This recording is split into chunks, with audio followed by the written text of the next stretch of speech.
I'm Karen, a 25-year-old employee, and 6 months ago, my grandfather, who raised me, passed away. Today is the day when the lawyer will open my grandfather's will, prompting my visit to his house with my sister Susan. Susan, 4 years older than me, is my only family since our parents passed away in an accident 20 years ago. Raised by our grandparents, we faced the loss of our grandmother to illness a few years ago, and our grandfather's health had been declining ever since. Concerned for him, I chose to live in an apartment near his house, regularly checking on him. "You're a grown woman. It's unbecoming to keep coming back home," my grandfather would say cheerfully. But despite his words, I continued my visits. One day, arriving as usual, I discovered my grandfather in pain at the entrance. In a panic, I called an ambulance, but he passed away suddenly. "Hey, what are you daydreaming for? At least prepare some tea." My sister Susan's voice brought me back to reality. "Right, the lawyer will be here soon," I replied, heading to the kitchen. Glancing at Susan stretching out her legs on the mat and yawning, I could still smell her strong perfume from a distance.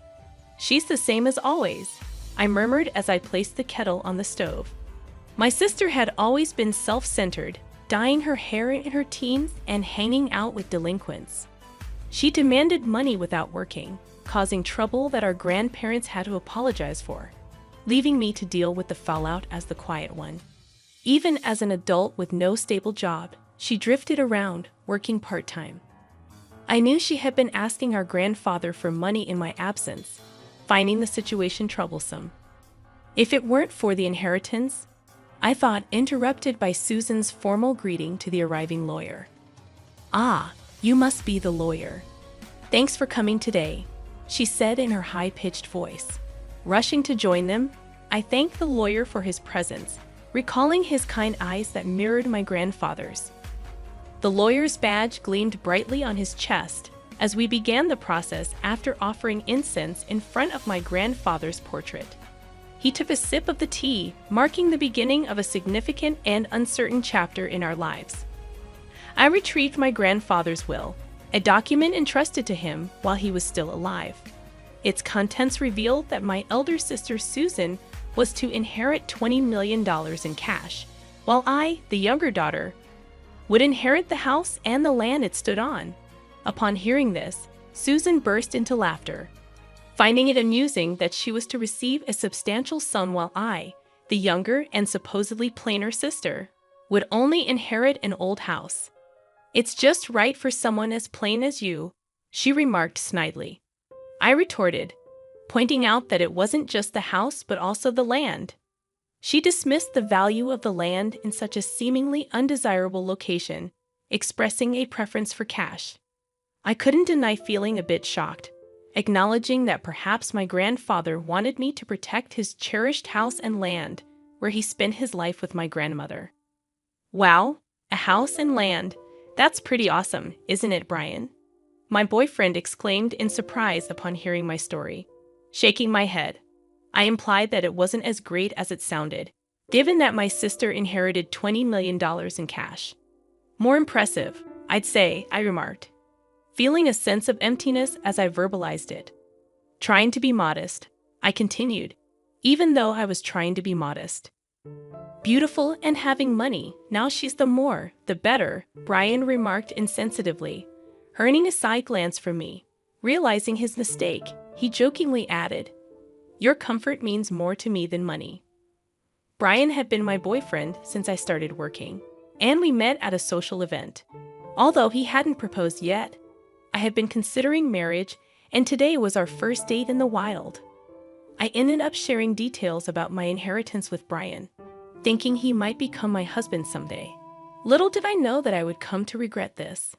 A few days later, as I visited the family home I had inherited, I planned to clean and sort out my grandfather's belongings. The property was large, but the house was modest. Contemplating the idea of moving in and living here leisurely with a cat, I considered the absence of rent payments, despite potential maintenance costs for deterioration. I had been working hard and saving, so it shouldn't be a problem. Someday, maybe with Brian. Feeling embarrassed at the thought, I shook my head vigorously and rolled up my sleeves to begin cleaning. Just then, I received a call, and my sister's name appeared on my smartphone screen. "Sis, what's up?" "Hey, Karen, having fun all by yourself in that old house?" My sister slurred, clearly intoxicated. She always had a unique way of extending her words, but today it was particularly bad. "Since you're drinking, aren't you?" "It's still afternoon," I pointed out with a sigh, to which she exaggeratedly sighed back. "Oh, you're such a Miss Goody Two-Shoes." "I was thinking about moving here eventually," I answered my sister's question, hoping to end the conversation quickly. "Really? I'm enjoying a suite in a luxury hotel right now." My sister raised her voice, sounding somewhat exaggerated. "Guess who I'm with right now?" "I have no idea," I replied, finding the situation rather boring. "It's that kind of attitude that'll make Brian dislike you," my sister quipped. "What?" "I'm sorry, Karen." I was flabbergasted when Brian's voice suddenly took over the line. The sudden intervention of Brian threw me off balance, and dizzying question marks popped up in my head. I resented my imagination at this point. A disgusting scenario had been completed in my head. Surprised, "Huh?" My sister's mean-spirited voice chimed in. "Ever since you introduced him to me, I thought Brian was quite a catch." She went on to boast about how she had been attracted to Brian since I introduced him, how she knew where he worked because of me, and how she had approached him as soon as he left work. He came along readily when she asked, telling her that she was hundreds of times more attractive than me. I listened in stunned silence, unable to utter a word. "Karen, I'm really sorry," Brian's voice came again. "Tell me it's a mistake." I tried to speak, but the words wouldn't come. As a man, I had to take this opportunity. "I do feel bad about it, but come on, it's impossible to resist a beautiful woman who has $20 million, right?" The way he spoke, as if asking me to understand, drained my emotions away, and I felt a cold sensation, like my blood was being drained from me. "You know what? I don't need a man like you," I finally said, and I could hear my sister laughing uproariously in the background. The voice on the phone changed back to my sister. "Well, that's how it is. And from now on, let's not consider ourselves sisters, okay? I wouldn't want you turning to me just because you're broke," she added before abruptly ending the call. Overwhelmed by emotions that had lied behind, all I could do was cry. It had been 5 years since that fateful call as I sat with a cat in my lap, dozing off in front of my laptop. The cat also peacefully slept. It was my day off, but there was still some work left from where I brought home. "Oh no, this won't get the work done," I thought to myself, feeling guilty. But I had to gently move the cat off my lap. Just as I reached out to my laptop, my phone started to ring. An unfamiliar number was displayed on my smartphone. Thinking it could be work-related, I answered the call without any suspicion. "Hello, Karen, long time no see." I instantly knew who it was and froze. The distinctive way of speaking was unmistakably my sister's. "It's you, Karen, isn't it? I can tell just from your initial hello. After all, I'm your big sister." 5 years had passed, which should make Susan 34 years old. A smirk formed at the corner of my mouth at her unchanging way of talking. "You're just the same. By the way, I came home, and there's a hotel standing. Did you sell a house? That's none of your business." "Oh, come on. It's quite a grand hotel, huh? You must have made a good chunk of change, huh?" Getting fed up, I was about to end the call when she started to chatter about her current situation.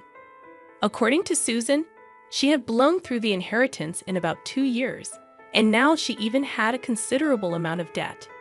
Even Brian, who she's still hanging around, seemed to be drowning in debt. I was speechless. Honestly, I couldn't care less. "So, lend me some money," Susan requested, yelling. But I answered calmly, "I've always wondered why Grandpa distributed his estate that way. But on the day you took Brian from me and cut ties, I understood." I started talking slowly, reminiscing about 5 years ago when Brian broke up with me, leaving me crushed. After crying my heart out, I sat dazed in my room, staring into space. I'm such a fool, I murmured, and large tears began to spill again. My gaze fell on a painting I had made as a child and had gifted to my grandfather. He had framed it and kept it hanging lovingly. Rising unsteadily, I picked up the painting. Grandpa. As I continued, my emotions swelled, and I started to cry. I recalled the notes my grandfather and I used to exchange on the back of that painting, like a family journal. Knowing that I was to inherit the house, he probably figured. I found this note. I'm glad I noticed, I said, shuddering at the thought that I might have left it unnoticed. I reached for a sheet of notepaper that had fallen from the back of the frame, with the note addressed to me. The date on the letter was just before my grandfather passed. I knew you'd definitely notice this letter. Right now, you're probably wondering why I distributed my estate in such a manner. I read aloud. Cash to you, a sister, and an old house and land for you. It may seem like I favored Susan, but that's not the case, the letter revealed, finally answering the question that had been bothering me. Despite any claims of favoritism, I wanted to leave most of my estate to you, bouqueted for me till the end. I finally understood what had been bothering me, and I continued to read the letter. But Susan would not be satisfied with a regular division.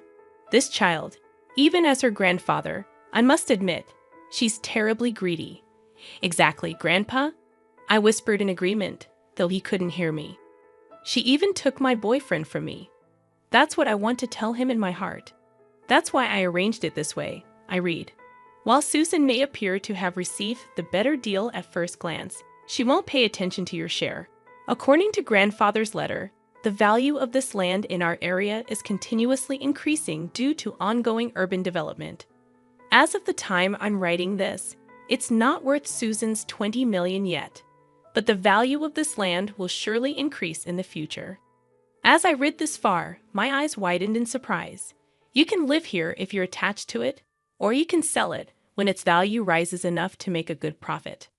All I want is for you to be happy, Grandfather's letter had said. When I finished conveying the content of the letter, Susan clicked her tongue and said, Hag. I lived in that house for a while, but when my marriage was settled, I decided to sell the house. Just like Grandfather's letter said, the land value had risen enough. Anyway, I'm never lending you money, Susan declared.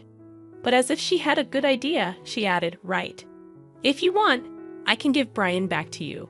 So help your sister. It's a good deal, right? At this moment, something inside me snapped. Enough was enough. You've been taken care of by my grandpa, and yet you haven't shown a hint of gratitude. I despise you for that, and you're not my sister anymore. Besides, I'm already married. I don't need Brian, and I don't even want to see his face. Stay out of my life for good. I said what I needed to say and hung up. I quickly set up call blocking, and my cat on my lap was cowering on the bed. I quickly picked up my cat and said, I'm sorry. After that, it seems Susan contacted Brian, and they both stormed into our old house. Did they try to return Brian to me? There's a respectable end there now, but they must have misunderstood something and were shouting that they were my relatives.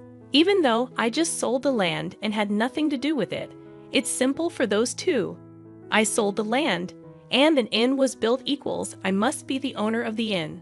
Of course, the staff reported to the police. The two of them were arrested because they had destroyed several items in the inn. Furthermore, it was discovered that they had been committing marriage fraud for money in the past. It seems they'll be sent to prison together.